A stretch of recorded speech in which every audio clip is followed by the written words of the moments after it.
शुरू होती है एक अंधेरी रात से एक ऐसी सिटी जहां पर पिछले कुछ दिनों में 10 से ज्यादा लोग अचानक से गायब हो चुके हैं। सब कुछ नॉर्मल लग रहा होता है, तभी एक आदमी फोन पर परेशान आवाज में किसी से कहता है कि वो अभी लोन नहीं चुका सकता और उसके पीछे एक अनजान आदमी चल रहा होता है। कुछ ही सेकंड में सिचुएशन बदल जाती है। वो अनजान आदमी उसे रोकता है, उसका नाम पूछता है और बिना किसी वार्निंग के उसे मार देता है। अगला सीन और भी ज्यादा डिस्टर्बिंग है। एक सीक्रेट लैब जहाँ वही आदमी ऑपरेशन टेबल पर पड़ा होता है, हाथ पैर बंधे हुए और उसका खून धीरे धीरे ड्रेन हो रहा होता है। उसके सामने खड़ा एक डॉक्टर कान कंपोज खड़ा होता है, जैसे ये सब उसके लिए रूटीन हो। ये है यू ग्योम, एक ऐसा डॉक्टर जो बिलीव करता है कि डेथ भी एक डिसीज है और वो उसका क्योर ढूंढ चुका है, लेकिन उस क्योर की कीमत इंसानी जिंदगी है। जब वो ऑपरेशन कर रहा होता है तभी पुलिस उस लैब में घुस जाती है। सब रेडी होते हैं एक वायलेंट कन्फ्रंटेशन के लिए, लेकिन यू ग्योम वो बिल्कुल भी रेसिस्ट नहीं करता, सीधा हाथ उठा देता है जैसे उसे पता था कि ये होने वाला है। प्रोसिक्यूटर चा यून उसे देख कर के शॉक हो जाती है क्योंकि यू ग्योम उसे नाम से बुलाता है, मतलब वो उसे पहले से ही जानता था। फिर भी उसके फेस पर न गिल्ट है न फियर, सिर्फ एक अजीब सी शांति होती है। जब पुलिस उसे ले जा रही होती है तो यू ग्योम कैजुअली कहता है कि मेरे पेशेंट को किसी और डॉक्टर से ट्रीट मत करना, वरना वो कभी ठीक नहीं हो पाएगा। और सच में जैसे ही पुलिस उस पेशेंट को चेक करती है वो अचानक होश में आ जाता है। दूसरी तरफ हम मिलते हैं हानजुन से, एक सक्सेसफुल डिफेंस लॉयर जो क्रिमिनल के केसेस हैंडल करता है। मीडिया उसके क्लाइंट सैफरी के केस में उसे क्वेश्चन करती है, लेकिन हानजुन काम में सब हैंडल कर लेता है, पर उसकी पर्सनल लाइफ बिल्कुल ठीक नहीं है। उसकी छोटी सी बेटी मिनसू एक रेयर और इनक्योरेबल डिसीज से सफर कर रही है, पेटेंट डिसीज। उसकी वाइफ खुद एक डॉक्टर है, पर फिर भी वो अपनी बेटी को बचा नहीं पा रही है। हानजुन के लिए लॉ जस्टिस सब सेकेंडरी हो चुका है, अब सिर्फ एक चीज इंपॉर्टेंट है, उसकी बेटी की जान। इसी बीच एक आदमी मून स्यूक उसे एक मिस्टीरियस कंपनी के बारे में बताता है जो क्लेम करती है कि वो उसकी बेटी के डिसीज का क्योर बना चुकी है, लेकिन जब हानजुन इस कंपनी से कांटेक्ट करने की कोशिश करता है तब उसे कोई भी रिस्पांस नहीं मिलता। एक रिपोर्टर जो हानजुन को बताता है कि एक सीरियल किलर जिसने 17 लोगों का मर्डर किया है वो उसे हायर करना चाहता है, और वो किलर कोई और नहीं बल्कि यू ग्योम है। सबसे ज्यादा शॉकिंग बात, यू ग्योम ने म्यून सिक गो को भी मार दिया है। हानजुन तुरंत उससे मिलने का डिसीजन लेता है। जब दोनों आमने सामने आते हैं तो टेंशन क्लियरली फील होती है। हानजुन सीधा सवाल पूछता है कि तुमने स्यू ग्यो को क्यों मारा और क्योर का क्या हुआ। यू ग्योम कामली रिप्लाई करता है कि मुझे क्योर के बारे में नहीं पता, लेकिन मैं तुम्हारी बेटी को ठीक कर सकता हूँ। एक सेकंड के लिए हानजुन के लिए तो सब कुछ रुक जाता है, वो शॉक में आ जाता है क्योंकि यू ग्योम को उसकी बेटी के बारे में सब पता है। वो उसे ऑफर देता है कि तुम मेरा केस लो और बदले में मैं मिनसू को क्योर कर दूंगा। और सिर्फ बात ही नहीं, वो तुरंत हानजुन के अकाउंट में $1 मिलियन ट्रांसफर भी कर देता है। अब हानजुन एक इम्पॉसिबल सिचुएशन में फंस चुका है। एक तरफ उसका फर्ज एक लॉयर होने के नाते उसे एक किलर को सजा दिलाना चाहिए, दूसरी तरफ उसकी बेटी की जिंदगी। इसी बीच इन्वेस्टिगेशन और गहरी हो जाती है। प्रोसिक्यूटर चायुन यू ग्योम से इंटरोगेशन करती है। यू ग्योम कन्फेस करता है कि उसने 17 मर्डर किए हैं, लेकिन उसके हिसाब से वो मर्डर नहीं है, सेक्रीफाइस है। 17 लोगों की जान गई, लेकिन मैं पूरी दुनिया में उन सब लोगों को बचा सकता हूँ, उन सब डिसीजेस को क्योर कर सकता हूँ जिनका कोई इलाज नहीं है। पुलिस को पता चलता है कि हर विक्टिम की बॉडी में एक ही एक्सपेरिमेंट ड्रग यूज हुआ था, एक ऐसा ड्रग जो ऑफिशियली अभी अमेरिका में डेवलप हो रहा है, लेकिन यू ग्योम उसे पहले ही यूज कर रहा था। ये बात क्लियर हो जाती है कि यू ग्योम कोई नॉर्मल क्रिमिनल नहीं, एक जीनियस है। पास में वो मेडिकल स्कूल का एक टॉप स्टूडेंट था, लेकिन एक एक्सीडेंट के बाद 3 साल कोमा में रहा और उसके बाद सब कुछ बदल गया। उसकी विक्टिम्स की प्रोफाइल चेक करने पर एक और शॉकिंग डिटेल मिलती है, सब के सब क्रिमिनल्स थे, जैसे यू ग्योम ने जानबूझकर उन्हें चूज किया हो। दूसरी तरफ हानजुन सच जानने के लिए यू ग्योम के पेशेंट से मिलना शुरू करता है, और पहला केस एक लड़का जो इनक्योरेबल पोलियो से सफर कर रहा था, और जब हानजुन उससे मिलता है तो वो लड़का अपने पैरों पर चल रहा होता है, बिल्कुल नॉर्मल। ये देख करके हानजुन के अंदर की सारे लॉजिक, सारी बिलीफ्स हिल जाती हैं और वो सोचने लगता है कि क्या यू ग्योम सच में क्योर बना चुका है। चायुन भी इन्वेस्टिगेशन कंटिन्यू रखती है। यू ग्योम फाइनली बताता है कि उसने बॉडीज को चियोंग माउंटेन में बरी किया है। पुलिस वहाँ पर जाकर सब बॉडीज रिकवर कर लेती है, लेकिन यू ग्योम का एटीट्यूड अभी भी नहीं बदलता। उसे ना रिग्रेट होता है और ना ही किसी बात का फियर। फिर वो हंसते हुए चायुन से कहता है कि तुम मेरी साइड पर आ जाओ, और यहीं इसके बाद हानजुन सैंगो के सामने खड़ा होता है। उसकी आंखों में सिर्फ एक सवाल कि सच बताओ, क्या तुम वाकई में पोलियो से ठीक हो गई हो। लेकिन सैंगो उसकी माँ दोनों चुप रहते हैं, उनके चेहरे पर डर है, जैसे वो सब बताना चाहते हैं पर बोल नहीं सकते। दूसरी तरफ प्रोसिक्यूटर चायुन अपनी टीम के साथ मीटिंग में अनाउंस करती है कि यू ग्योम के 17 विक्टिम्स की बॉडी रिकवर हो चुकी है। सब प्रूफ स्ट्रॉन्ग है, लेकिन एक ट्विस्ट है, यू ग्योम ने अपनी पनिशमेंट कम करने की डिमांड नहीं की, बल्कि ये डिमांड की है कि वो कोर्ट में अपनी रिसर्च प्रेजेंट करेगा। लेकिन चायुन का डिसीजन क्लियर है, इसे डेथ पेनल्टी ही मिलेगी। इधर हानजुन दोबारा यू ग्योम से मिलता है एक लास्ट कंफर्मेशन के लिए, जो लड़का मैंने देखा क्या उसे तुमने ही ठीक किया है। यू ग्योम कहता है कि मेरे पेशेंट्स हमेशा पहले मुझ पर डाउट करते हैं, लेकिन जब मुझसे ट्रीटमेंट लेते हैं तब उन्हें मुझ पर यकीन हो जाता है। फिर वो अपना पास्ट रिवील करता है। उसका एक कार एक्सीडेंट हुआ था जिसकी वजह से वो 3 साल तक कोमा में रहा, और उसके बाद उसकी बॉडी में एक स्ट्रेंज म्यूटेशन होने लगे। वो जिंदा तो हो गया, लेकिन अनबेरेबल पेन के साथ, ऐसा पेन जो उसे धीरे धीरे से तोड़ रहा था। और वहीं से शुरू हुआ उसका एक्सपेरिमेंट। सबसे पहले उसने अपनी ही बॉडी पर एक्सपेरिमेंट किया, और फिर उसने सिर्फ अपनी नहीं बल्कि हर इनक्योरेबल डिसीज का क्योर ढूंढना शुरू किया। अब नेक्स्ट डे कोर्ट हियरिंग का दिन आता है। बाहर लोग चिल्लाते हुए होते हैं मर्डर को फांसी दो, और हानजुन पर भी सवाल करते हैं कि वो एक मर्डर को कैसे बचा रहा है। कोर्ट के अंदर चायुन अग्रेसिवली आर्ग्यू करती है कि यू ग्योम का मोटिव रिसर्च नहीं रिवेंज था। वो प्रूव करती है कि उसके विक्टिम्स में से एक वही ड्राइवर था जिसने उसका एक्सीडेंट किया था। और सबसे इम्पोर्टेंट पॉइंट, ये अगर ये रिसर्च थी तो बॉडीज को टुकड़ों में काटने की क्या जरूरत थी। कोर्ट रूम में साइलेंस छा जाता है। यू ग्योम एक ईविल स्माइल देता है जो लोगों को और ज्यादा कन्विंस कर देती है कि वो एक साइकोपैथ है। सिचुएशन देख करके हानजुन एक रिस्की मूव लेता है। वो जज से टाइम मांगता है कि मैं उन 6 सर्वाइवर्स को कोर्ट में लाऊंगा जो यू ग्योम की वजह से ठीक हुए हैं। कोर्ट एग्री कर लेता है, लेकिन जैसे हियरिंग खत्म होती है हानजुन यू ग्योम से मिल करके सच बताता है कि ये सब मैंने सिर्फ टाइम लेने के लिए बोला है, मेरे पास कोई भी सर्वाइवर का सॉलिड प्रूफ नहीं है। फिर वो डायरेक्टली पूछता है कि उसने बॉडीज के टुकड़े क्यों किए। ह्यू ग्यूम का जवाब सिंपल होता है कि रिसर्च में फ्रॉग्स भी काटे जाते हैं। इसी मोमेंट हांजुन को रियलाइज होता है कि ये आदमी सिर्फ जीनियस नहीं बल्कि डेंजरस साइकोपैथ भी है। अगर उसका लास्ट एक्सपेरिमेंट फेल होता तो शायद वो और लोगों को भी मार देता। फिर भी हांजुन के पास कोई और चॉइस नहीं होती है। अगर ह्यू ग्यूम को डेथ पेनल्टी मिलती है तो मिनसू का क्योर भी नहीं हो पाएगा। इसलिए वो रिपोर्टर जो के साथ मिलकर सर्वाइवर्स को ढूंढने निकल पड़ता है। साथ ही वो एक आर्टिकल पब्लिश करवाता है जिसमें पब्लिक ओपिनियन ह्यू ग्यूम के फेवर में शिफ्ट करने की कोशिश होती है और इनडायरेक्टली चायुन को टारगेट किया जाता है, लेकिन चायुन इजीली इस सिचुएशन को हैंडल कर लेती है। यही एक इंटरेस्टिंग कनेक्शन रिवील होता है कि चायुन हांजुन की एक्स स्टूडेंट रह चुकी है। नेक्स्ट डे जज के साथ मीटिंग में एक इंपॉर्टेंट बात चल रही होती है कि मर्डर्स तो प्रूव हो चुके हैं, लेकिन अगर ये रिसर्च के लिए थे और क्योर रियल है तो पनिशमेंट चेंज हो सकती है। ये हांजुन के लिए एक होप बन जाती है। तभी एक और प्रॉब्लम खड़ी हो जाती है। चायुन हांजुन के ऑफिस पर रेड करवा देती है। सिचुएशन मेसी हो जाती है, लेकिन हांजुन समहाउ कंट्रोल कर लेता है। इसी बीच उन्हें सिर्फ 2 कंफर्म्ड सर्वाइवर्स के बारे में पता चलता है, सेंगवू और एक ब्लड कैंसर पेशेंट, और एक तीसरा केस जो हांजुन को पर्सनली हिट करता है, एक ऐसा पेशेंट जिसका बेटन डिसीज क्योर हुआ था, सेम डिसीज जो मिनसू को भी है। अब हांजू सेंगवू की माँ को कन्विंस करने की कोशिश करता है, लेकिन वो मना कर देती है। वो अपने बेटे का सीक्रेट दुनिया के सामने नहीं लाना चाहती। ब्लड कैंसर पेशेंट भी मना कर देते हैं। अब हांजुन के पास कोई और ऑप्शन नहीं बचता, तो वो ह्यू ग्यूम से मिलकर कहता है कि अपनी रिसर्च कोर्ट में प्रेजेंट करो। ह्यू ग्यूम बताता है कि उसकी क्लिनिक में एक रेड नोटबुक है जिसमें सारी रिसर्च लिखी है। हांजुन तुरंत क्लिनिक जाता है, लेकिन नोटबुक वहाँ पर नहीं मिलती। तभी एक यूट्यूबर वहाँ पर ब्लॉग शूट करने आता है। हांजुन उसे पकड़ लेता है, लेकिन उससे भी कुछ नहीं मिलता। तब हांजुन की एक्स सेक्रेटरी न्यूक वापस आती है और वो सर्वाइवर्स को कन्विंस करने का काम ले लेती है। इस बार सेंगवू की मां मान जाती है, लेकिन वो एक लेटर देती है ह्यू ग्यूम का लिखा हुआ। उस लेटर में थ्रेट्स होते हैं और same letter blood cancer patient को भी मिला था। इस वजह से वो भी कोर्ट में आने के लिए रेडी हो जाता है। ये देखकर हांजुन गुस्से में आ जाता है और कहता है कि तुमने विटनेस को फोर्स किया, कोर्ट में ये तुम्हारे खिलाफ भी बोल सकते हैं। ह्यू ग्यूम कहता है कि उसके पास कोई और तरीका नहीं था उन्हें कोर्ट तक लाने का। दूसरी तरफ चायुन भी अग्रेसिव मूव लेती है। वो ह्यू ग्यूम को जेल में आइसोलेट करवा देती है और अब कोर्ट हियरिंग का वक्त आता है। सबसे पहले सेंगवू की मां बताती है कि 18 साल तक मेरा बेटा चल नहीं सका और ह्यू ग्यूम के इंजेक्शन के बाद वो खड़ा हो गया और चलने लगा। लेकिन चायुन क्रॉस एग्जामिनेशन में पूरा गेम पलट देती है। वो प्रूव करती है कि सेंगवू को पोलियो था ही नहीं, बल्कि एक सिमिलर डिसीज थी जो क्योरेबल है। एक डॉक्टर भी कंफर्म करता है कि उसे पोलियो नहीं सिरावा डिसीज थी। इन दोनों के सिम्टम्स इतने सिमिलर होते हैं कि डॉक्टर्स भी कंफ्यूज हो जाते हैं, पर ये डिसीज क्योरेबल है, मतलब ये मेडिकल क्योर नहीं था। हांजुन का पहला विटनेस फेल हो जाता है। अब सेकंड विटनेस आता है ब्लड कैंसर पेशेंट, बट वो हांजू की तरफ से नहीं चायुन की तरफ से आता है और सबको शॉक दे देता है। वो कहता है कि ह्यू ग्यूम एक फ्रॉड है, मेरा कैंसर वापस आ गया। हांजुन का केस वीक हो जाता है। हियरिंग के बाद हांजुन उसे रोकता है और उसे सच पूछता है। वो आदमी कहता है कि मैं झूठ नहीं बोल रहा हूँ, मेरा कैंसर सच में वापस आ गया है। और ये बात चायुन दूर से सुन लेती है। तब उसे एक इंपॉर्टेंट चीज याद आती है। जब ह्यू ग्यूम अरेस्ट हुआ था उसने वार्निंग दी थी कि मेरे पेशेंट को किसी और डॉक्टर से ट्रीट मत कराना, और यहाँ ब्लड कैंसर पेशेंट ने बाद में हॉस्पिटल ट्रीटमेंट कंटिन्यू किया था। शायद इसी वजह से क्योर का इफेक्ट खत्म हो गया, जबकि सेंगवू ने कोई और ट्रीटमेंट नहीं लिया और वो अभी तक ठीक ही है। मतलब ह्यू ग्यूम का क्योर काम करता है, लेकिन सिर्फ उसके रूल्स के साथ। एंड में हांजुन और ह्यू ग्यूम के बीच में एक इंटेंस कन्फ्रंटेशन होता है। केस उनके हाथ से निकल रहा होता है तो ह्यू ग्यूम कहता है कि क्या तुम सच जानना चाहते हो मेरे मर्डर्स का असली रीजन। ह्यू ग्यूम हांजुन की आंखों में सीधा देखते हुए कहता है कि मैं कोर्ट में अपनी एबिलिटी प्रूव करूंगा और क्योर मेरे पास है। ये सिर्फ एक स्टेटमेंट नहीं है बल्कि एक चैलेंज है, जैसे वो सिस्टम को ओपनली प्रोवोक कर रहा हो। दूसरी तरफ चायुन अपनी पर्सनल लाइफ से भी प्रेशर फील कर रही होती है। उसके फादर उससे मिलने आते हैं और कहते हैं कि ये केस छोड़ दो और कंपनी ज्वाइन कर लो, लेकिन चायुन के लिए ये सिर्फ एक केस नहीं है, उसकी आइडेंटिटी है। वो सीधा मना कर देती है। इधर हांजुन अपनी वाइफ से एक ऐसा डिसीजन शेयर करने को कहता है जो सब कुछ बदल सकता है। वो मिनसू का ट्रीटमेंट ह्यू ग्यूम से करवाना चाहता है। ये सुनते ही उसकी वाइफ गुस्से में आ जाती है और कहती है कि तुम एक किलर पर कैसे ट्रस्ट कर सकते हो, और वो इसके लिए मना कर देती है। इसी बीच चायुन एक पॉलिटिकल मूव खेलती है और असेंबली मैन को पुश करती है कि वो टीवी पर जाकर ह्यू ग्यूम के अगेंस्ट पब्लिक ओपिनियन स्ट्रॉन्ग करे। टीवी में वो सिर्फ ह्यू ग्यूम को टारगेट नहीं करता बल्कि हांजुन की पर्सनल लाइफ को भी ट्रैक करता है। इनडायरेक्टली उसे थ्रेटन करता है कि या तो वो केस छोड़ दे या लॉ फर्म से रिजाइन कर दे। लेकिन चायुन खुद भी अपनी टीम से फ्रस्ट्रेट होती है। जब उसे पता चलता है कि उसके कलीग्स ने भी असेंबली मैन बाइक को स्क्रिप्ट दिया था तो वो गुस्से में आ जाती है कि उन्होंने फोकस ह्यू ग्यूम से हटाकर हांजुन पर शिफ्ट कर दिया। इधर हांजुन भी काउंटर स्ट्रेटेजी बनाता है। रिपोर्टर जो के थ्रू वो एक नैरेटिव पुश करता है कि ह्यू ग्यूम ने जिन लोगों को मारा क्या वो खुद क्रिमिनल और मर्डरर थे। पब्लिक के सामने एक मोरल क्वेश्चन थ्रो किया जाता है। फिर कोर्ट में हांजुन एक ब्रॉड डिमांड करता है कि यूनियो की मेडिकल डेमोन्स्ट्रेशन अलाउ की जाए। वो आर्ग्यू करता है कि ह्यू ग्यूम एक नॉर्मल किलर नहीं बल्कि एक मेडिकल जीनियस भी है। हांजुन 3 पॉइंट्स प्रेजेंट करता है। पहला ये कि ह्यू ग्यूम ने सिर्फ क्रिमिनल्स को टारगेट किया, दूसरा उसने किसी इनोसेंट को हार्म नहीं किया, और तीसरा सबसे शॉकिंग ह्यू ग्यूम खुद एक क्यूर है, उसका ब्लड ही क्यूर है। कोर्ट रूम में हलचल मच जाती है। हांजुन जज को बताता है कि ह्यू ग्यूम के ब्लड में ऐसा म्यूटेशन है जो इनक्योरेबल डिसीजेस को हील कर सकता है और वो डेमोन्स्ट्रेशन से प्रूव कर सकता है। चायुन इमीडिएटली एक्सपोज करती है, लेकिन हांजुन सीधा चैलेंज करता है और कहता है कि या फिर आपको डर है कि ये काम कर जाएगा। बाहर मीडिया हांजुन को घेर लेती है कि अगर डेमोन्स्ट्रेशन फेल हो गया तो आप क्या करेंगे। हांजुन बिना सोचे बोल देता है कि तो मैं अपनी लॉ फर्म से रिजाइन कर दूंगा। दूसरी तरफ चायुन भी अपना स्टैंड क्लियर करती है कि एक किलर को चांस देना विक्टिम के साथ इनजस्टिस होगा। फिर वो डिटेक्टिव कॉन्ग को एक इम्पोर्टेंट टास्क देती है। ये सब ह्यू ग्यूम अकेले नहीं कर सकता, उसके पीछे कोई और भी है, हमें पता लगाना होगा। और हमें पास से क्लूज भी मिलते हैं कि ह्यू ग्यूम के साथ और कोई भी इन्वॉल्व था जो उसकी मदद कर रहा था। चायुन ह्यू ग्यूम के विजिटर्स लिस्ट, मेडिकल हिस्ट्री और कॉल रिकॉर्ड्स सब कुछ निकलवाती है। इधर हांजुन ह्यू ग्यूम के पास्ट को और डीपली समझने की कोशिश करता है। वो उस डॉक्टर से मिलता है जिसने ह्यू ग्यूम का ट्रीटमेंट कोमा के टाइम किया था। डॉक्टर एक इंपॉर्टेंट बात बताता है, ब्लड म्यूटेशन पॉसिबल है लेकिन परमानेंट क्योर बहुत अनलाइकली है। ऐसा पॉसिबल होने के चांसेस बहुत कम है। नेक्स्ट डे कोर्ट हियरिंग में चायोन इसी पॉइंट को यूज करती है। वो फॉरेंसिक रिपोर्ट प्रेजेंट करती है जिसमें क्लियरली लिखा होता है कि यूग्योम का ब्लड सेफ नहीं है और उसके एक्सपेरिमेंट्स ब्रूटल मर्डर ही थे। वो डेथ पेनल्टी डिमांड करती है, लेकिन हान जून काउंटर करता है और बताता है कि फॉरेंसिक रिपोर्ट गलत हो सकती है लेकिन इंटरनेशनल यूएस रिपोर्ट पॉजिटिव है और फिर से डिमॉन्स्ट्रेशन की डिमांड करता है। डच डिसीजन नेक्स्ट हियरिंग तक पोस्टपोन कर देती है। इस डिले के बीच डिटेक्टिव गॉन्ग इन्वेस्टिगेशन कंटिन्यू करता है और एक शॉकिंग डिस्कवरी होती है कि यूग्योम के घर में एक आदमी डेड मिलता है। उसके गले पर डीप कट लगा होता है। फाइनल हियरिंग का दिन आता है। कोर्ट केयरफुली सब एविडेंस कंसीडर करती है। जज ये एक्सेप्ट करती है कि यूग्योम का इंटेंशन पेशेंट्स को ट्रीट करना था, मतलब उसके एक्शंस के पीछे गुड इंटेंशन था, लेकिन कोई सॉलिड प्रूफ नहीं है कि उसके ट्रीटमेंट से कोई पेशेंट परमानेंटली क्योर हुआ है और इसी बेसिस पर कोर्ट यूग्योम की मेडिकल डिमॉन्स्ट्रेशन की डिमांड रिजेक्ट कर देती है और फाइनल वर्डिक्ट सुनाया जाता है कि 17 मर्डर्स के लिए यूग्योम को डेथ पेनल्टी मिलती है। कोर्ट रूम में एक हैवी साइलेंस छा जाता है। चायोन के फेस पर सेटिस्फेक्शन होता है जैसे उसने जस्टिस डिलीवर कर दिया हो। हांजुन वहाँ पे खड़ा रहता है जैसे उसके हाथ से सब कुछ फिसल गया हो और यूग्योम वो धीरे से टेबल पर टैप करने लगता है। उसकी आंखों में गुस्सा नहीं बल्कि एक अजीब सा कॉन्फिडेंस होता है। अब कोर्ट से निकलकर हांजुन जज से कहता है कि कम से कम यूग्योम को एक चांस दीजिए मेडिकल डिमॉन्स्ट्रेशन के लिए, लेकिन जज का डिसीजन सीधा होता है कि लोगों को उससे बचाना जरूरी है, उसका ट्रीटमेंट प्रूव करना नहीं। और यहाँ से हांजुन के लिए ऑलमोस्ट होप खत्म हो जाती है। दूसरी तरफ चायोन को एक शॉकिंग बात पता चलती है। जज और उसके डिपार्टमेंट के डायरेक्टर पुराने क्लासमेट्स हैं और शायद ये पूरा डिसीजन पहले डायरेक्टर ने इन्फ्लुएंस किया था। लेकिन पब्लिक में यूग्योम के मेडिकल डिमॉन्स्ट्रेशन की डिमांड बढ़ने लगी है। लोग जानना चाहते हैं कि क्या यूग्योम सच में इनक्योरेबल डिसीज इसको क्योर कर सकता है। इधर हांजुन यूग्योम से मिलता है और कहता है हमें नेक्स्ट ट्रायल में डिसीजन बदलना होगा वरना सब खत्म हो जाएगा। यूग्योम कामली पूछता है कि अगर वो डिमॉन्स्ट्रेशन अलाउ ही ना करे तो। अब हांजुन का जवाब सिंपल होता है तब हम बैकअप प्लान यूज करेंगे और यहीं से एक डेंजरस प्लान शुरू होता है। इसी बीच हांजुन अपनी बेटी मिन्सू को मिलता है। वो और ज्यादा वीक लग रही थी, उसकी कंडीशन और खराब हो रही थी। मिन्सू बस एक सिंपल बात कहती है कि पापा आप मेरे पास क्यों नहीं रहते। ये लाइन हांजुन को अंदर से तोड़ देती है, लेकिन वो और ज्यादा डिटरमाइंड हो जाता है। रिपोर्टर कांग मिन एक नई इन्फॉर्मेशन लाता है। जो डेड बॉडी यूग्योम के घर पर मिली थी उसका नाम हा सेंगो था। वो भी एक मेडिकल रिसर्चर था और यूग्योम के प्रोफेसर के साथ मिल करके एक रिसर्च इंस्टीट्यूट चला रहा था। मतलब यूग्योम अकेला नहीं था, उसके पीछे एक पूरी रिसर्च चैन थी। चायोन उस इंस्टीट्यूट तक पहुंच जाती है जो काफी टाइम से बंद है। वहाँ से एक आदमी भागता हुआ उससे दिखता है। चायोन उसका पीछा करती है लेकिन वो वहाँ से भागने में कामयाब हो जाता है। फिर चायोन सीसीटीवी फुटेज निकलवाती है। इधर जेल में यूग्योम को एक नए सेल में शिफ्ट किया जाता है जहाँ 3 प्रिजनर्स ऑलरेडी हैं। उसमें से एक के भाई को यूग्योम ने ही अपने रिसर्च के लिए मारा था। अब रात होती है, सब सो रहे होते हैं और अचानक वो तीनों यूग्योम पर अटैक कर देते हैं। चाकू सीधा उसके चेस्ट में घुस जाता है, लेकिन केओस में वो गलती से एक दूसरे प्रिजनर को ज्यादा इंजर कर देते हैं। यूग्योम खून से लथपथ गिर जाता है और अनकॉन्शियस हो जाता है। उसे तुरंत हॉस्पिटल ले जाया जाता है। डॉक्टर्स उसका ट्रीटमेंट शुरू करते हैं लेकिन यूग्योम इंसिस्ट करता है कि मैं खुद अपना ट्रीटमेंट करूंगा और यहाँ पे रिवील होता है कि ये सब एक प्लान था। हांजुन और यूग्योम ने मिल करके ये बैकअप प्लान बनाया था। यूग्योम को खुद को हर्ट करवाना था ताकि वो एक रियल टाइम मेडिकल डिमॉन्स्ट्रेशन कर सके। हॉस्पिटल में जो इंजर्ड प्रिजनर है उससे सेवरल ऑर्गन डैमेज हुआ है और सबके सामने यूग्योम अपना ब्लड यूज करके उसका ट्रीटमेंट करता है। रिजल्ट उसका डैमेज कम्प्लीटली हील हो जाता है। डॉक्टर शॉक रह जाते हैं कि उन्होंने ऐसा म्यूटेशन कभी नहीं देखा। हांजुन और रिपोर्टर जो अब ये देखते हैं उन्हें फाइनली प्रूफ मिल जाता है कि यूग्योम का ब्लड सच में काम करता है। अब सिचुएशन कम्प्लीटली फ्लिप हो जाती है। न्यूज स्प्रेड हो जाती है और सब जगह एक ही हेडलाइन होती है कि सीरियल किलर ने एक प्रिजनर की जान बचाई। अब प्रोसिक्यूशन प्रेशर में आ जाता है। चीफ प्रोसिक्यूटर को मजबूरन डायरेक्टर के साथ बात करनी पड़ती है और फाइनली डिसीजन लिया जाता है। कोर्ट यूग्योम को ऑफिशियली मेडिकल डिमॉन्स्ट्रेशन का चांस देगी। इधर एक शॉकिंग ट्विस्ट आता है। चायोन को एक प्रोसिक्यूटर सीक्रेटली बताता है कि हांजुन ये केस अपनी बेटी के लिए लड़ रहा है, उसे बेटन डिसीज है। और सबसे डिस्टर्बिंग बात, मेडिकल डिमॉन्स्ट्रेशन के लिए जो पेशेंट लिस्ट बनाई गई है उसमें मिन्सो का नाम भी है। चायोन के लिए एक इमोशनल कॉन्फ्लिक्ट बन जाता है लेकिन वो अपना स्टैंड नहीं बदलती। इधर हांजुन यूग्योम से उसके पास के बारे में पूछता है, स्पेशली प्रोफेसर हान के बारे में। वो अनकंफर्टेबल हो जाता है और कहता है कि वो सिर्फ मेरे डॉक्टर थे बस, लेकिन हांजुन को लगता है कि ये सच नहीं है और उससे उस पर डाउट होने लगता है। चायोन डायरेक्टली हांजुन का सामना करती है और कहती है कि तुम ये सब अपनी बेटी के लिए कर रहे हो, राइट? अब हांजुन का पेशेंस टूट जाता है और वो गुस्से में कहता है कि तुम मेरी सिचुएशन नहीं समझ सकती, मेरी बेटी कभी भी मर सकती है, मुझे कोई फर्क नहीं पड़ता कि यूग्योम एक सीरियल किलर है, मेरे लिए बस मेरी बेटी की जिंदगी ज्यादा इंपॉर्टेंट है। नेक्स्ट डे मेडिकल डिमॉन्स्ट्रेशन के लिए पेशेंट सिलेक्ट किया जाता है। हांजुन को होप होती है कि मिन्सो का नाम आएगा लेकिन ऐसा नहीं होता। वो अंदर से टूट जाता है। यूग्योम को हान डैम यूनिवर्सिटी हॉस्पिटल लाया जाता है। बाहर पब्लिक उसे देखकर गुस्सा हो रही थी, लोग उसे किलर कहते हैं। अंदर एक कैंसर पेशेंट को लाया जाता है। यूग्योम कामली अपना ब्लड यूज करता है, ट्रीटमेंट स्टार्ट होता है और फिर सबको 24 घंटे वेट करना पड़ता है। ये 24 घंटे सबके लिए टॉर्चर जैसे लग रहे थे। इसी बीच डिटेक्टिव कॉन्ग एक और शॉकिंग डिटेल आता है। वो उस आदमी के बारे में बताता है जो चायोन को इंस्टीट्यूट में मिला था। उसका नाम शिंहो चैंग है और वो भी एक क्रिमिनल है, असॉल्ट, रेप और मर्डर के रिकॉर्ड्स। और अब सबसे शॉकिंग बात कि उसका लॉयर वही डायरेक्टर है जो चायोन का बॉस है। मतलब ये पूरा सेटअप भी मैनिपुलेट किया गया हो सकता है। फाइनली 24 घंटे कंप्लीट होते हैं। डॉक्टर्स रिपोर्ट चेक करते हैं और रिजल्ट आता है कि कैंसर कंप्लीटली डिसअपियर हो चुका है। ये सिर्फ एक सक्सेस नहीं, एक इम्पॉसिबल मेडिकल है। और यूग्योम वो एक इविल स्माइल देता है जैसे उसने सिर्फ अपनी बात प्रूव नहीं की बल्कि सबको चैलेंज कर दिया हो। नेक्स्ट सीन में एक और पावरफुल पर्सन की एंट्री होती है। चा मेडिकल सेंटर की चेयरमैन चा जमसो वो डायरेक्टली हांजुन से मिलने आता है।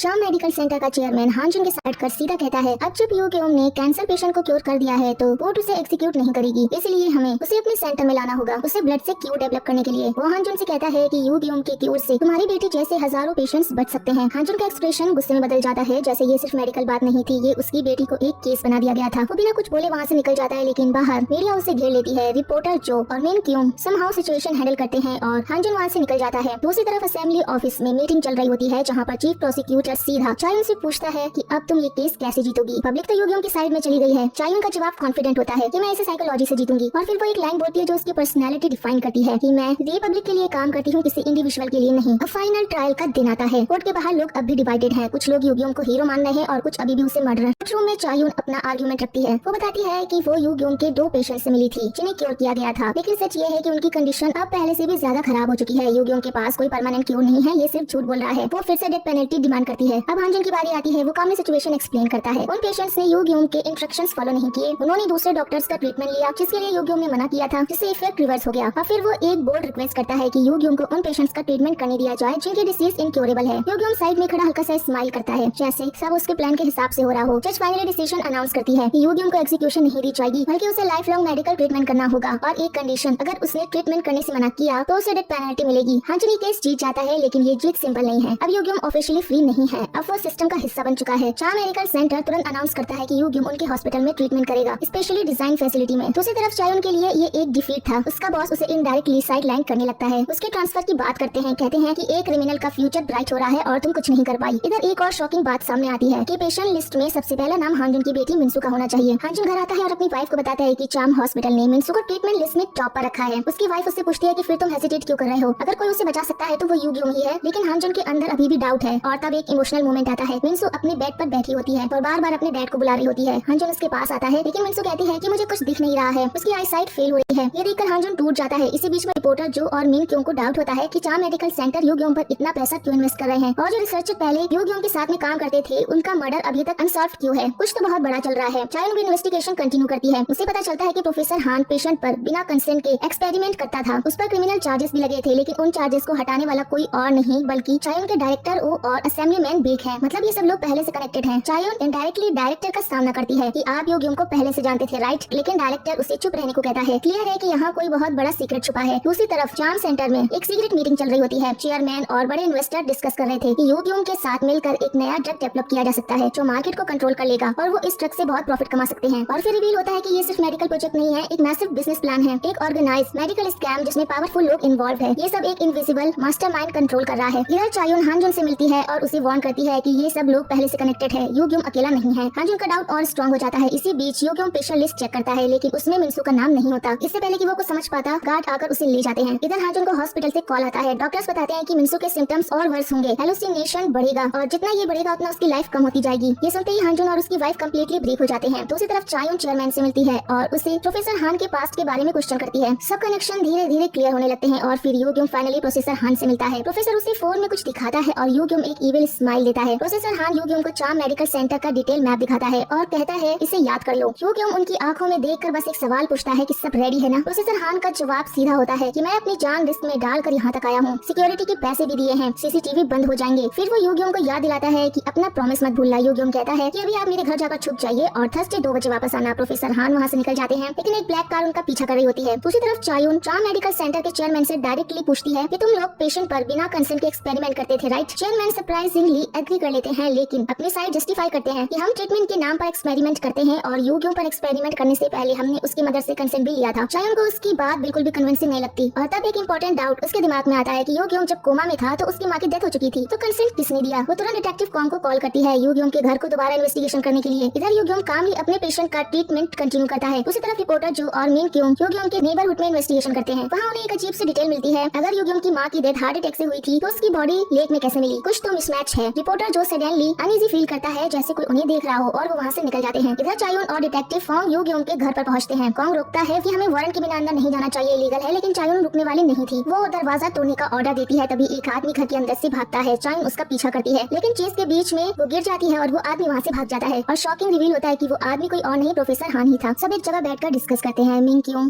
की मदर के पास के बारे में पूछती है, और यहाँ चायुन को एक शॉकिंग ट्रुथ पता चलता है। उसकी मदर को कभी पता ही नहीं था कि यूगियों कोमा में है। वो उसे मिसिंग समझकर ढूंढ रही थी, पोस्टर्स लगा रही थी, यहाँ तक कि पुलिस कंप्लेन भी कर रही थी। वो डिप्रेशन में चली गई थी और लास्ट टाइम लाइब्रेरी के पास देखी गई थी। मतलब उनकी डेथ भी सस्पिशियस है। इधर हांजुन अपने बेटी के पास बैठा होता है, उसे किया प्रॉमिस याद कर रहा होता है। तभी मिन्सू की कंडीशन सडनली खराब हो जाती है। डॉक्टर्स रश करते हैं, सिचुएशन सिचुएशन क्रिटिकल हो जाती है। हांजुन हेल्पलेस खड़ा देख रहा होता है। टाइम उसके हाथ से निकल रहा है। दूसरी तरफ चाम मेडिकल सेंटर यूग्योंग के नोट से क्योर रिक्रिएट करने की कोशिश करते हैं, लेकिन क्लियरली वो उस लेवल तक नहीं पहुंच पा रहे थे। यूग्योंग थर्सडे 2 बजे का वेट करता है, लेकिन प्रोफेसर हान नहीं आता। रिपोर्टर जो इन्वेस्टिगेशन करके पता लगाता है कि ब्लैक कार चाम मेडिकल सेंटर की थी, मतलब प्रोफेसर हान को ट्रैक किया जा रहा था। ये सब सुनकर हांजुन एक बोल्ड स्टेप लेता है। वो चायुन से मिलता है और डील ऑफर करता है कि मैं तुम्हें यूग्योंग की सारी हिस्ट्री दूंगा, चाइल्डहुड से लेकर अब तक। बदले में मुझे प्रोसिक्यूशन डेटाबेस का एक्सेस चाहिए और चाम मेडिकल सेंटर की सारी इन्फॉर्मेशन। अब दोनों एनिमीज एक ही साइड पर आ जाते हैं। चायुन ट्रांसफर होने वाली होती है, उससे पहले वो डिटेक्टिव कॉन्ग और अपनी टीम को ट्रिक देती है। कन्वर्सेशन के बीच एक शॉकिंग कनेक्शन रिवील होता है। डिटेक्टिव कॉन्ग पहले डायरेक्टर ओ के साथ काम करता था और जब चायुन यूग्योंग की मदद का केस चेक करती है, वो केस वो डिटेक्टिव कॉन्ग ने ही क्लोज किया था। यहाँ से डाउट सीधा कॉन्ग पर शिफ्ट हो जाता है। कॉन्ग किसी अननोन पर्सन को कॉल करता है सीक्रेटली मिलने के लिए। इधर हांजुन की टीम भी इन्वेस्टिगेशन में लग जाती है। उन्हें पता चलता है कि प्रोफेसर हान का इलीगल एक्सपेरिमेंट केस डायरेक्टर ओ ने क्लोज किया था। असेंबलीमैन बेग भी उसी में इन्वॉल्व था। मतलब चाम मेडिकल सेंटर, गवर्नमेंट और लीगल सिस्टम सब इंटरकनेक्टेड है। ये एक बहुत बड़ा नेटवर्क है। हांजुन प्लान डिवाइड करता है। जो को प्रोफेसर हान का पास निकालना है, मिन क्यों को असेंबली बेग की इन्वेस्टिगेशन। फिर एक डार्क फ्लैशबैक दिखाया जाता है। चाम मेडिकल सेंटर के करंट चेयरमैन अपने चाइल्डहुड में अपने ही फादर को मार देता है जब वो हॉस्पिटल बेड पर होते हैं। प्रेजेंट में यूग्योंग को एक नए पेशेंट के ट्रीटमेंट के लिए हान मेडिकल सेंटर ले जाया जाता है। सब कुछ कंट्रोल लग रहा होता है, तभी चायुन को डिटेक्टिव कॉन्ग का कॉल आता है। वो उस जगह पर पहुंचती है जहाँ पे यूग्योंग एक्सपेरिमेंट्स करता था और वहाँ प्रोफेसर हान की डेड बॉडी मिलती है। कॉन्ग बताता है कि इसकी डेथ 2 दिन पहले हो चुकी थी, मतलब जिस दिन वो घर से भागा था उसके बाद ही उसे किसी ने मार दिया था। चायुन अभी शॉक से बाहर नहीं आई थी कि तभी एक और कॉल आता है। यूग्योंग मेडिकल डेमोन्स्ट्रेशन के बीच से गायब हो गया है। इधर हम देखते हैं कि हांजुन अपनी कार ड्राइव कर रहा होता है। पैसेंजर सीट पर यूग्योंग बैठा है, काम साइलेंट, जैसे सब कुछ उसके कंट्रोल में हो। यहाँ हमें एक फ्लैशबैक दिखाया जाता है कि हांजुन बिल्कुल टूट चुका होता है। वो यूग्योंग के सामने घुटनों पर बैठकर कहता है कि प्लीज मेरी बेटी को बचा लो। यूग्योंग उसे कहता है कि मैं हेल्प करूंगा, लेकिन एक कंडीशन है, तुम्हें मुझ पर पूरा ट्रस्ट करना होगा। दूसरी तरफ प्रोफेसर हान जिंदा पकड़ लिया जाता है और डायरेक्टली चेयरमैन जंगसू के सामने लाया जाता है। हान डेस्परेट होकर कहता है कि मैं क्योर बना सकता हूँ, लेकिन उसके लिए यूग्योंग का जिंदा रहना जरूरी है। लेकिन जंगसू के लिए यूग्योंग एक इंसान नहीं, एक एसेट है। वो ऑर्डर देता है और शिनहो प्रोफेसर हान को वही मार देता है। इधर प्रोसिक्यूट चाइन भी चुप नहीं बैठती। वो चीफ से मिलती है जो सेक्रेटरी असेंबलीमैन बे का आदमी था। क्योर के बदले चीफ एक शॉकिंग ट्रुथ रिवील करता है कि इनक्योरेबल क्योर का आइडिया एक्चुअली जंगसू के फादर से शुरू हुआ था। फ्लैशबैक में दिखता है कि सबसे पहला एक्सपेरिमेंट सब्जेक्ट खुद छोटा जंगसू ही था। प्रेजेंट में जंगसू अपनी शर्ट उतारता है और उसकी बॉडी पर बहुत सारी सर्जिकल स्कार्स थी। अब यूग्योंग और जंगसू आमने सामने होते हैं। यूग्योंग कहता है कि हर बार ब्लड यूज करने के बाद उसका इफेक्ट कम हो रहा है, तो मेरे बिना क्यों नहीं बना सकते, इसलिए चाहे कुछ भी हो उन्हें उसे जिंदा रखना ही पड़ेगा। यूग्योंग को हाना हॉस्पिटल शिफ्ट किया जाता है एक रेयर डिसीज पेशेंट के ट्रीटमेंट के लिए। इधर चाइन अपनी इन्वेस्टिगेशन जारी रखती है। उसे पता चलता है कि क्लिनिकल ट्रायल्स कभी ऑफिशियली प्रूव हुए ही नहीं थे, कंसेंट फॉर्म्स फेक थे और एक विसल ब्लोअर ने ये सब पहले एक्सपोज भी किया था। लेकिन असेंबलीमैन बेग ने उस वक्त केस दबा दिया था। मिनक्योंग एक और लेयर एक्सपोज करती है। बेग ने फेक कंपनी बना करके फंड्स रेज किए थे, मतलब ये पूरा सिस्टम करप्शन में डूबा हुआ है। अब चायुन के पास स्ट्रॉन्ग एविडेंस है। वो डायरेक्टर ओ को थ्रेटन करती है कि अगर वारंट साइन नहीं किया तो सब कुछ एक्सपोज कर देगी। अब सब कुछ शिफ्ट होता है हाना हॉस्पिटल की तरफ। यूग्योंग के साथ एक गार्ड होता है जो ऑलरेडी ट्राइब हो चुका होता है। उसकी हेल्प से हांजुन हॉस्पिटल के अंदर घुस जाता है। जैसे ही ट्रीटमेंट कंप्लीट होता है, सडनली पूरे हॉस्पिटल की इलेक्ट्रिसिटी चली जाती है और इसी मूवमेंट का यूज करके यूग्योंग अपना एंकल मॉनिटर काट देता है और हांजुन के साथ भाग जाता है। स्टार्ट होती है एक इंटेंस कार चेज। शिनहो उनका पीछा करता है। हानसू मिनसू तक पहुंचना चाहता है, लेकिन सडनली शिन उनकी कार को हिट कर देता है। यूग्योंग बुरी तरह से घायल हो जाता है। सिचुएशन आउट ऑफ कंट्रोल होने लगती है। हांजुन मजबूरी में रिपोर्टर जो को कॉल करता है और समहाउ शाम के लोगों को डिस्ट्रैक्ट करता है। अब फाइनली किसी तरह वो मिनसू तक पहुंच जाता है। रूम के अंदर जाही वेट कर रही होती है। हांजुन और जाही पहले यूग्योंग का ट्रीटमेंट करना चाहते थे, लेकिन यूग्योंग मना कर देता है। हाफ कॉन्शियस स्टेट में भी वो अपना ब्लड मिनसू को इंजेक्ट करता है और तुरंत वो खुद बेहोश हो जाता है। सब वेट कर रहे होते हैं और फिर एक मिरेकल होता है। मिनसू कंप्लीटली रिकवर हो जाती है। हांजुन के लिए ये मोमेंट सब कुछ है, लेकिन दूसरी तरफ चाम मेडिकल सेंटर में इमरजेंसी मीटिंग चल रही होती है। स्टॉक्स गिर चुके हैं, बेग अरेस्ट हो गया है, रेड चल रही है। बोर्ड जंगसू को ब्लेम करता है। तब तक एक और शॉकिंग रिवील होता है कि बोर्ड का रियल हेड चेयरमैन चा है और वो चायुन के फादर है। जंगसू एक लास्ट चांस मांगता है, लेकिन क्लियरली कंट्रोल उसके हाथ से निकल रहा होता है। नेक्स्ट सीन में यूग्योंग होश में आता है और एक इमोशनल कन्वर्सेशन होती है हांजुन के साथ। हांजुन कहता है कि अगर हमने शुरू से एक दूसरे पर ट्रस्ट किया होता तो शायद आज सब कुछ आसान होता। यूग्योंग हल्का सा स्माइल करता है और कहता है कि तुम एक अच्छे फादर हो, लेकिन वो जानता है कि ये एंड नहीं है। यूग्योंग हांजुन को एक ब्रिज पर ले जाता है, उसी जगह जहाँ उसकी मदर की डेथ हुई थी, और यहाँ पर वो अपना पूरा ट्रुथ रिवील करता है। फ्लैशबैक में ये दिखाया जाता है कि एक्सीडेंट के बाद यूग्योंग को चाम हॉस्पिटल लाया गया था। जंगसू और उसके फादर ऑब्सेस थे क्योर बनाने के लिए। उन्होंने प्रोफेसर हान को यूग्योंग पर एक्सपेरिमेंट करने दिया। दूसरी तरफ उसकी मदर वो जो अपने बेटे को ढूंढ रही थी, पुलिस हेल्प नहीं करती थी, इसलिए वो खुद इन्वेस्टिगेशन करती थी। उसने बहुत सारी चीजें खोज ली थी, जैसे इलीगल एक्सपेरिमेंट्स और मल्टीपल डेथ्स। जैसे ही उन्हें सब कुछ सच का पता चल गया था, जंगसू उन्हें मरवा देता है और बॉडी रिवर में फेंक दी जाती है। ये सब सुनकर यूग्योंग का रिवेंज क्लियर हो जाता है। उसने जो भी किया एक पर्पस के साथ किया। प्रेजेंट में जंगसू ब्रिज पर आ जाता है। वो हांजुन और यूग्योंग की इंसल्ट करता है, उन्हें सेल्फिश कहता है। यूग्योंग गुस्से में उसे मारने की कोशिश करता है, लेकिन शिन उसे रोकता है। फिर जंगसू सडनली टोन चेंज करता है कि चलो फिर से साथ काम करते हैं। यूग्योंग कुछ सेकंड सोचता है और अचानक उसका गला पकड़ लेता है कि तुम विक्टिम नहीं मॉन्स्टर हो। लेकिन जंगसू एक और शॉक देता है कि मैं विक्टिम नहीं था, मैंने खुद कंसेंट दिया था अपने फादर को कि मुझ पर एक्सपेरिमेंट किया जाए, मुझे प्राउड था। ये सुनकर यूग्योंग और फ्यूरियस हो जाता है। तभी पुलिस आ जाती है है। चायुन एविडेंस के साथ जंगसू को अरेस्ट कर लेती है। हांजुन यूग्योंग को रोकने की कोशिश करता है, लेकिन यूग्योंग कहता है कि अब बहुत देर हो चुकी है। जैसे ही वो जंगसू को मारने जाता है, एक कॉप गोली चला देता है। हांजुन बीच में आ जाता है और गोली उसे लग जाती है। हांजुन यूग्योंग को देखकर कहता है कि रुक जाओ। यूग्योंग टूट जाता है। वो चायुन से कहता है कि हांजुन का ख्याल रखना, और फिर वो जंगसू की तरफ बढ़ता है। दूसरी गोली चलती है, इस बार यूग्योंग को लगती है और वो ब्रिज से नीचे पानी में गिर जाता है। सब शॉक में खड़े रह जाते हैं। ये एंड लगता है, लेकिन कहानी यहाँ पर खत्म नहीं होती। बाद में डायरेक्टर ओ फाइनली कोऑपरेट करता है और रिवील करता है कि इन सब के पीछे चेयरमैन चा भी इन्वॉल्व हो सकते हैं। चायुन एक सेकंड के लिए भी हेसिटेट नहीं करती और कहती है कि उसके फादर गिल्टी हैं, तो उन्हें भी सजा मिलनी चाहिए। एविडेंस के साथ जंगसू को अरेस्ट कर लिया जाता है। Illegal experiments, multiple murders,